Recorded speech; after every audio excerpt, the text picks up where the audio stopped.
키워드 이슈입니다. 최근 반도체를 두고 미국과 중국의 신경전이 계속되는 가운데 우리나라 반도체 업계를 뒤흔드는 키워드가 있습니다. 바로 칩포인데요. 오늘 키워드 이슈에서 칩포가 무엇인지 또 어떤 문제들이 있는지 자세히 전해드립니다. 코로나19 이후 신차 구입 시 아주 오래 기다리셨던 분들 많으시죠? 모두 반도체 수급 대란으로 일어난 현상인데요. 스마트폰부터 자동차, 가전제품 등 이제 반도체가 없으면 모든 산업이 멈추게 됩니다. 이 때문에 반도체를 4차 산업혁명의 쌀이라고 말하는 단계까지 이르게 된 거죠. 이런 가운데 지난 3월 미국은 반도체 공급망 형성을 위해 칩포라는 것을 처음 제안했습니다. 칩포란 미국, 한국, 일본, 타이완이 참여하는 반도체 동맹을 뜻합니다. 이 4개 국가는 전 세계 반도체의 60%를 넘게 생산하고 설계하고 있는데요. 이 4개국이 반도체로 협력을 하면 시너지를 낼 수 있고 반도체 시장에서 사실상 중국을 견제하고 시장에서 고립시킬 수 있다는 전략이죠. 미국의 칩포 제안에 일본과 타이완은 이미 참여하겠다고 의사를 밝힌 가운데 미국은 우리 정부에 8월 말까지 참여 여부를 결정해달라고 요청한 것으로 알려졌는데요. 문제는 중국입니다. 칩포에 타이완이 있어 더 민감한 가운데 중국 정부는 우리나라 칩포 가입 움직임에도 연일 압박을 가하고 있습니다. 칩포 가입은 우리나라와 국내 기업에게도 부담입니다. 지난해 우리나라 반도체 수출액은 1,280억 달러인데요. 이 가운데 중국으로의 수출이 502억 달러, 약 39%를 차지합니다.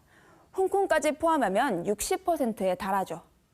또 삼성전자와 SK하이닉스는 중국의 반도체 공장까지 보유하고 있는데요. 대중 의존도가 높은 반도체 산업, 지난 사드 사태를 생각한다면 칩포 가입이 조심스러울 수밖에 없는 거죠. 그러나 중국이 한국에 반도체 수입 제한에 나설 경우 중국 역시 첨단 산업을 생산할 수 없기 때문에 한계가 있을 것이라는 의견도 있습니다. 반대로 우리나라는 미국과 일본의 반도체 기술과 장비를 수급받지 못하면 반도체를 생산할 수 없기 때문에 칩포 동맹 가입이 필수라는 목소리도 있습니다. 최근 미국은 반도체 육성법까지 내놓았습니다.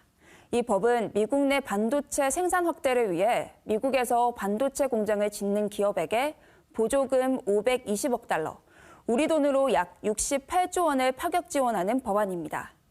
가장 중요한 조건도 붙었습니다. 미국 정부의 지원을 받은 기업은 향후 10년간 중국 등 우려 국가에 반도체 투자를 제한한다는 것이죠. 미국이 반도체 사활을 걸었다고 봐도 무방한데요. 이 같은 반도체 육성법과 칩포 동맹에 맞서 중국은 국가 차원에서 65조 원을 투자해 반도체 공장 31곳을 증설하는 등 자금률을 높이는 데 열심입니다. 실제로 2018년에 비해 올해 25%를 넘길 전망입니다.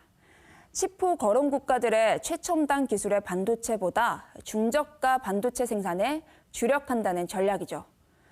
경제를 넘어 패권 수단으로 자리 잡은 반도체.